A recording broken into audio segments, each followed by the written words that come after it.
रामकृष्ण हरी माऊली. रामनवमी विशेष. अयोध्येचा राजा दशरथ यांना 3 राण्या होत्या, कैकई, कौसल्या आणि सुमित्रा. पण यांना पुत्र संतान नव्हते. श्रावण बाळाच्या आई वडिलांनी दिलेला शाप त्यांना वरदान ठरला.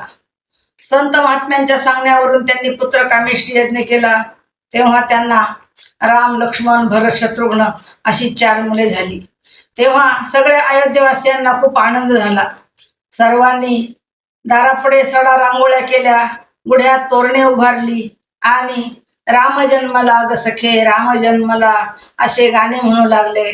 त्याचप्रमाणे रामाला पाळण्यात घालून रामाचा पाळणा म्हणू लागले. असा सर्वत्र आनंदोत्सव सुरू झाला.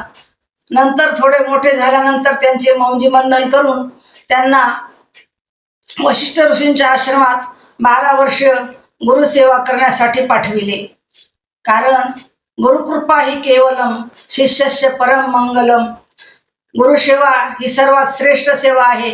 म्हणून त्यांनी 12 वर्ष वशिष्ठ ऋषींच्या आश्रमात काढले. नंतर त्यांचा सीतादेवी बरोबर विवाह झाला आणि ज्या दिवशी त्यांचा राज्याभिषेक करायचा त्याच दिवशी त्यांना 14 वर्ष वनवासात जावे असे कैकेयी मातेने सांगितल्यावरून त्यांनी 14 वर्षाचा वनवास आनंदाने स्वीकारला.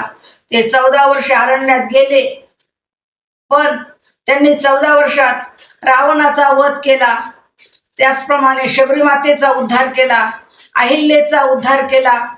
आणि जेव्हा परत 14 वर्षानंतर ते अयोध्येला आले तेव्हा अयोध्यावासियांना खूप आनंद झाला. रामकृष्ण हरी माऊली.